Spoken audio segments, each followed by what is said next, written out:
Ngayon ay ating ibida ang kwento ng isang babaeng pumatol sa payo ng manghuhula at pinatawad ang asawang nangaliwa. Jen, anong nangyari sa'yo? Tanong ni Ara sa kaibigan habang papasok ito sa pintuan ng break room ng opisina. 5 taon na ang lumipas mula nang sila ay maging magkatrabaho hanggang sa naging malapit silang magkaibigan. Tumungo si Jen at pinunas ang mga luha sa kanyang pisngi. Ilang araw na ang nagdaan, hindi pa rin niya magawang sabihin sa kaibigan ang mga nangyayari sa kanyang pamilya. Ngunit tila ba sasabog na siya at hindi na kayang sarilinin ang problema. May babae ang asawa ko. Nalaman ko na 6 na buwan na niyang dinedate yung isa sa mga katrabaho niya. Napakatanga ko lang kasi akala ko maayos ang pamilya ko. Mapait na sabi ni Jen. 6 na buwan? Wow! Anong gagawin mo ngayon? Mapapatawad mo pa ba siya? Pag-aalalang tanong ni Ara sa kaibigan. Ara, anong gagawin ko? 8 taon na kaming kasal at may 2 kaming anak at pumapasok na sa school. Paano ko sila palalakihin ng walang ama? Kambal ang anak ni na Jen at Andy. Noong nakaraang buwan lamang, sa unang pagkakataon ay hinatid ni Andy ang mga anak sa school at ipinagmamalaki pa ang mga ito. Tila ba perpekto na ang lahat? Ngunit ngayon ay naiintindihan na ni Jen na matagal ng ibang babae ang laman ng isip ng asawa. Alam ni Jen ang nararamdaman ng kaibigan tungkol sa mga ganitong sitwasyon. Dahil hiniwalayan nito ang asawa sa parehong dahilan. Jen, hindi lahat ng bagay dapat nakatuon sa mga bata. Paano mo naiisip ang buhay mo na kasama siya? Sa tingin mo ba iiwanan niyo yung babae? Magsisinungaling lang siya sa'yo ng paulit-ulit habang nakikipagkita siya sa babaeng yon. Pinagpipilitang sabi ni Ara kay Jen. Hindi niya yun gagawin. Sigurado ako doon. Magkahalong kaba at sakit ang makikita sa mukha ni Jen nang sabihin niya iyon. At tumingin sa labas ng bintana. At paano ka nakakasigurado? Tanong ni Ara. Namatay na siya 3 araw na ang nakakaraan. Nanlaki ang mga mata ni Ara na tila ba may gusto itong ipahiwatig. Nabasa naman ni Jen kung ano ang tumatakbo sa isipan ng kaibigan. Ara, ano ka ba naman? Siyempre wala akong ginawa sa babaeng yun. Pero nakukonsensya ako. Noon kasing araw na yun, nalimutan ni Andy ang cellphone niya sa bahay.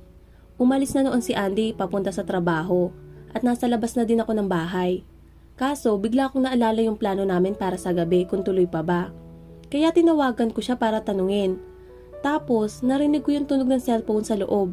Kaya pumunta ako at tiningnan. Pagkuha ko ng cellphone, nakita ko yung mga text. Kaya nalaman kong matagal na ang relasyon nila. Nagkakilala sila dahil sa trabaho. Iyak ako ng iyak habang nagbabasa. Tapos tinext ko siya gamit yung cellphone. At anong tinext mo? Takot na tanong ni Ara. Ara, nakagawa ko ng masama. Sinabi ko sa kanya na sana mamatay na siya. Wow! Hindi na nakakagulat yon. Deserve niya yon dahil sumisipin siya sa asawa mo. Kalmadong sinabi ni Ara sa kaibigan. Tumingin si Jen kay Ara at ipinagpatuloy ang pagkikwento. Sa kasamaang palad, hindi lang yun ang nangyari. Noong araw ding yun, bumalik sa bahay si Andy na namumutla. Tinanong ko kung anong nangyari. Tapos sabi niya namatay daw yung katrabaho niya. Tapos nagtanong ulit ako hanggang sa nalaman ko na nasagasaan ng sasakyan yung kabit niya. Nangyari yun 1 oras pa lang na nakakalipas mula ng i-text ko. Matapos yung sabihin ni Jen ay naupo ito at umiyak. At sa palagay mo kasalanan mo yun? Kalokohan. Coincidence lang yun. Malungkot na aksidente. Oo, nakakapagtaka. Pero hindi mo yun kasalanan. Siyempre, nasasaktan ka dahil 6 na buwan ka nang niloloko ng asawa mo. Sino naman ang may gusto nang nangyari? Siya nga pala, sinabi mo na ba sa asawa mo na alam mo na ang lahat? Tumango naman si Jen. Nakita niya mismo yung text. Humingi siya ng tawad at nagpaliwanag siya na hindi niya alam kung paano nangyari ang lahat. Sinabi niya rin na hindi niya kami iiwan ng mga anak niya dahil mahal niya kami. Tinanong ni Ara ang kaibigan kung naniniwala ba ito sa mga sinabi ng asawa. At tumango naman ito bilang pagsang-ayon. Alam ni Jen sa sarili niya na dapat hindi siya makinig sa payo ng iba at sundin lamang ang sarili. Ngunit ang maibahagi sa ibang kanyang mga mapapait na saloobin ay nakakagaan ng pakiramdam. Pumunta siya sa burol ng babae kahapon. At pwede ba ayusin mo yung mukha mo? Anong gagawin ko? Lahat ng empleyado ay pumunta doon. Pag-uwi niya sa bahay, naaawa pa ako sa kanya. Masisira na talaga ako ng bait kaya isip ko anong dapat kong gawin. Lumapit si Ara sa kaibigan at niyakap ito ng mahigpit. Medyo gumaan ang kanilang pakiramdam nung mga sandaling iyon at pagkatapos ay pumunta sila sa kantin. Tahimik na kumakain sina Ara at Jen at bawat isa sa kanila ay nag-iisip tungkol sa magkaibang bagay. Iniisip ni Jen kung handa na ba niyang patawarin ang asawa sa kasalanan nito. Nararamdaman niyang mahal pa rin siya ni Andy, pero hindi yun ang mas importanteng bagay para sa kanya, kundi ang kanyang mga anak, dahil mahal na mahal ng mga ito ang kanilang ama. Siguro ginayuman ng babaeng yun si Andy. Tanong ni Jen sa kanyang isip, ngunit hindi namamalayang lumabas ito sa kanyang bibig. Kahit kailan ay hindi pumasok sa kanyang isip ang ganong ideya, ngunit iyon ay maaari ding tama dahil sa mga nangyari. Nagulat si Ara sa narinig at agad tiningnan ng kaibigan. Nasabi ko ba ng malakas? At pagkatapos ay tumawa si Jen. Oo, Jen. Pero kung gusto mo talagang malaman, alam ko kung paano. Naalala mo pa ba si Manang Rosa? Yung matandang babae, sinauna kong manamit, yung nangungupahan doon sa pangatlong palapag ng gusali. Maalam yung magbasa ng tarot cards. Pwede natin siyang tanungin ang mga gusto mong malaman. Ano, gusto mo ba? Biglang lumiwanag ang mga mata ni Jen. Bukod sa gusto niyang malaman ang tungkol sa gayuma, ay gusto niya ring malaman kung anong mangyayari sa kinabukasan ng kanyang pamilya. Tumigil sa pagkain si Jen at sinabi kay Ara na pumapayag siya sa ideya nito. Nagtungo ang magkaibigan sa gusali na tinitirhan ni Manang Rosa. Sa katunayan, kahit 6 na buwan pa lamang itong nangungupahan doon ay marami na itong mga kaibigan dahil na rin sa mga kumakalat na balita tungkol sa kanya. At marahil ay isa si Jen sa mga babaeng wala pang oras para bisitahin ito. Kumatok si Jen sa pintuan at narinig ang tila paos na boses. Pasok. Madilim, sarado ang mga kortina at nakapatay ang ilaw. Nakaupo si Manang Rosa sa kanyang upuan. Nakasuot ng makulay na damit, may nakataling panyo sa ulo at nakalipstick ito ng pula. Sa madaling salita ay kakaiba ang kanyang itsura. Manang Rosa? Tanong ni Jen habang inaaninag ang matanda. May nakapagsabi po sa akin na nagbabasa daw po kayo ng tarot card. Pwede niyo po ba akong basahan? Nakikita ko. May tanong ka. Sige, buksan mo ang ilaw. Katatapos lang ng tanghalian at nagpapahinga naman ako. Binuksan ni Ara ang ilaw. Lumiwanag ang kwarto na tila ba nawala ang mapanglaw na aura nito. Sige, maupo kayo. Sabihin mo kung anong nangyari. Akala ko kayo ang magsasabi sa akin. Pagtatakang tanong ni Jen. Isa lang akong manghuhula. Sabihin mo sa akin ang problema at ilalatag ko ang baraha. Ikinuwento ni Jen ang tungkol sa pagtataksil ng asawa at tungkol sa pagkamatay ng babae nito. Ngunit hindi niya binanggit ang tungkol sa gayuma. Umiiling lamang si Manang Rosa habang nakikinig at inilabas ang mga baraha. Binalasan niya ito at inilatag. Tinitigan itong mabuti ni Manang Rosa. Hindi iyon kasalanan ng asawa mo. Pagtitiyak na sinabi ng matanda. Kinayuman ng babaeng iyon ang asawa mo. Sigurado ako doon. Ito ang sinasabi sa akin ng baraha. Hindi mo kasalanan na namatay ang babae. Iyon ang nakatadhana sa kanya at wala kang kinalaman doon.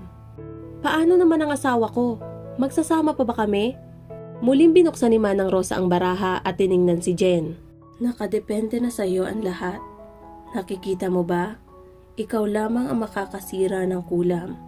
Patawarin mo ang asawa mo at mahalin siyang muli.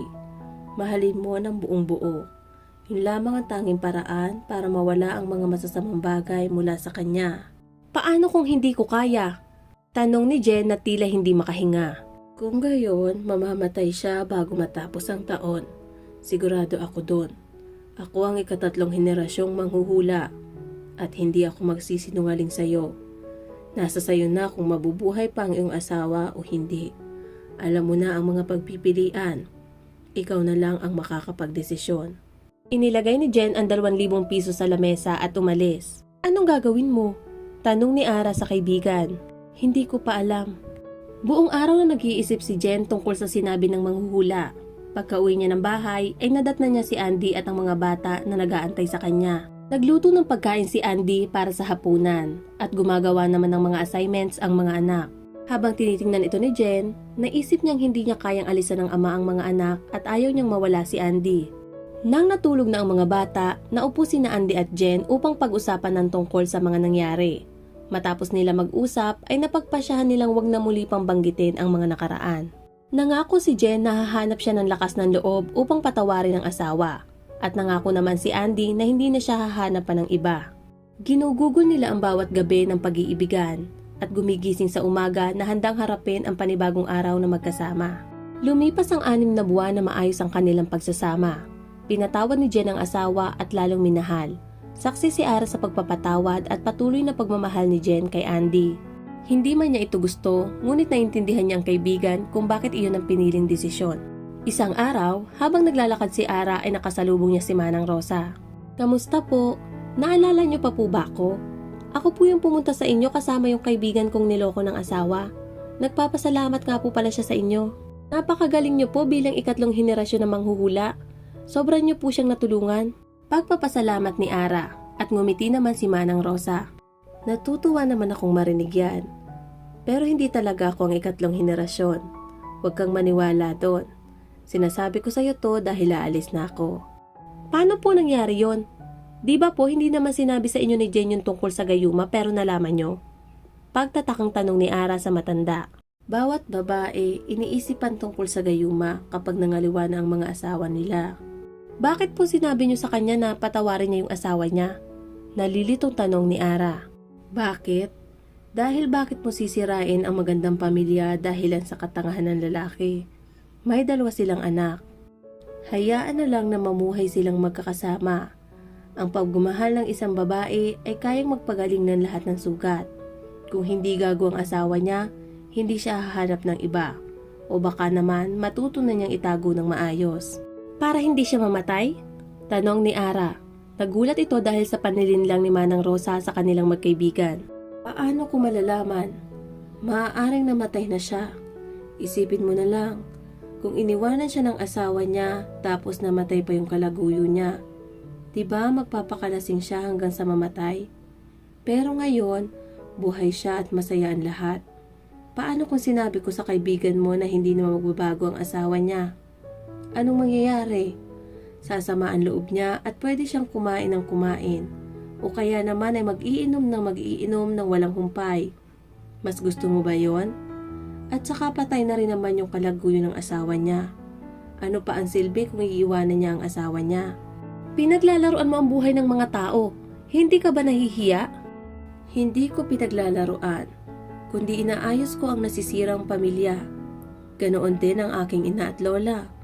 Bakit ako mahihiya? Kung ang kaibigan mo si Jen ay gustong iwanan ng kanyang asawa, hindi siya pupunta sa akin. Kailangan niya lang ng dahilan para manatili siya sa asawa niya. At ibinigay ko yon sa kanya. Kamusta na siya ngayon?" "Nagkaayos na silang mag-asawa at maayos na ang lahat. Pero bakit nyo sinabi sa akin ang lahat? Anong dapat kong gawin? Manahimik? Gusto ni Jen na panatilihing buhay si Andy, kaya nakipag-ayos siya. Kung may pagpipilian lang sana siya, nanatili siya sa asawa niya dahil mahal niya. Ano man ang mangyari. Naiintindihan mo ba? Isang bagay lang ang masasabi ko sa iyo. Kapag sinabi mo ito sa kaibigan mo, sisirain mo lang ang pamilya niya at masasaktan siyang muli." "Bueno, nasabi ko na ang lahat. Magandang araw."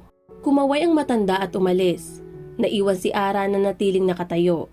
Noong araw ding yon, ipinagdiwang ni na Jen at Andy ang kanilang wedding anniversary at nangako si Ara na dadalo siya. Ngunit ngayon ay nagdadalawang isip na ito. Natatakot siya na baka may masabi pa sa kaibigan. Makalipas ang ilang oras ay tumawag si Jen kay Ara. "Ara, gusto ko lang ipalala sa'yo, papunta ka na ba?" "Oo, pupunta na ako." Malungkot na tugon ni Ara sa kaibigan. Pagdating ni Ara sa piging, nakita niya ang mag-asawa na masaya. Nakita niya sa mga mata ni Andy kung gaano nito kamahal ang kaibigan. At ganoon din si Jen. Nakita niya rin ang kambal na tuwang-tuwa. At sa mga nakikita niya ng mga sandaling iyon, napagtanto niyang hindi na dapat malaman pa ng kaibigan ang tungkol sa sinabi ni Manang Rosa. Dahil kung tutuusin ay maayos na ang relasyon sa pagitan ng mag-asawa. Hayaan na lamang ang nangyari. Lalo na at wala namang nakakaalam. Eto nga pala ang inyong ineng na nagsasabing, ang nakaraan hindi mo mababago, hindi mo malilimutan, at hindi mo maaalis sa parte ng buhay mo. Kundi, ang kailangan mong gawin ay ang tanggapin. Ang iba mas pinipiling tanggapin at patawarin ng isang tao dahil kung minsan, takot harapin ang katotohanan. Kung minsan ay dahil gusto mo nang maging masaya at maging buo. At kung minsan ay dahil mas lamang pa rin ang pagmamahal. Ang tumanggap at magpatawad ay hindi para sa ibang tao kundi para sa sarili mo.